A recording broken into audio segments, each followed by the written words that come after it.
Okay, so hari ini kita belajar macam mana guna kita punya retail touch post. Retail touch post mereka punya itu feature ialah macam ni. Kita pergi sales, point of sales. Dia di feature ialah macam ni. Okay, so sekarang yang sini kita ada itu customer. Okay, letak itu customer. Sini ialah boleh select itu customer lah. Okay, lepas tu yang sini ada salesman. Kalau you ada buat itu salesman commission punya itu business, you boleh key in mereka punya salesman punya ID. Yang ini barang ialah under mana satu salesman handle. Okay, so sini ada satu barcode. Itu barcode kan? Kalau you ada scanner, you boleh scan itu barcode. Okay, kalau tak ada, you boleh key in sini search. Boleh search barang ini. Okay, lepas tu yang sini kalau you tak tahu tapi tahu itu nombor sahaja, you pun boleh key in. Okay, lepas tu clear di sini. Okay, lepas tu yang sini kan ada itu tambah. Kalau ini item you nak tambah, boleh tambah.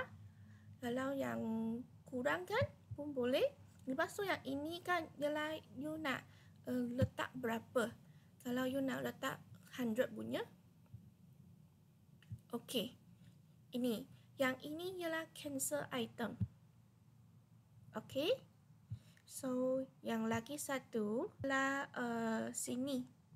Okay. Ini ialah untuk itu buat itu payment. Letak ini. Okay, lepas tu yang sini payment type kan.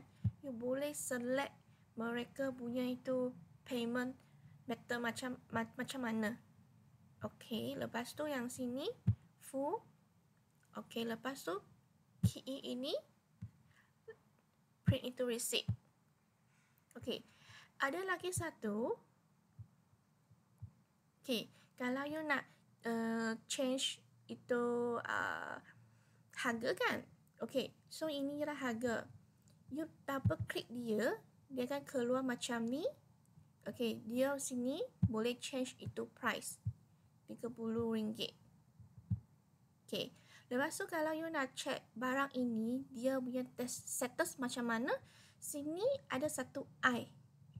Letak, dia akan keluar yang ini, item ini, sekarang mereka punya balance stock berapa, dia punya itu retail Isabel price berapa. Lepas tu saya selalu jual punya tu harga berapa. Okay. Lepas tu yang sini ada itu drawer F8. Sini ialah cash in. Kalau letak bawa itu duit ke dalam you punya drawer, you boleh key in cash in.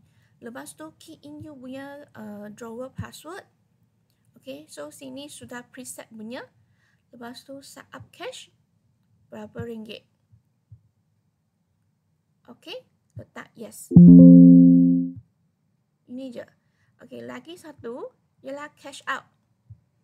Cash out sama, letak you punya itu password.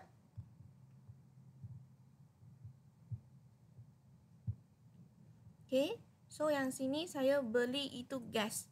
So sekarang you kena nak key sendiri lah. Sini gas berapa ringgit. Sini 12. Okay. Okay, so sekarang saya nak buat itu closing. Itu closing ialah you malam kan. You sudah habis you punya itu business. You nak tahu sekarang saya punya sales ada berapa. Saya ada barang apa yang sudah jual. Okay, so sini ialah buat itu closing. Letak. Okay. So dia akan show di sini kan. You ada issue bill berapa. Lepas tu ada return berapa. Total berapa. Lepas tu sini startup cash yang awal bagi. You letak berapa amount kat sini.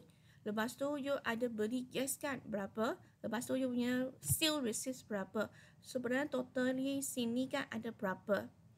Yang ini ialah you punya dapat punya payment type. Cash berapa. Lepas tu you ada touch and go ke, bank transfer ke, semua akan show kat sini. Lepas tu you nak print keluar, sini hijau punya you print.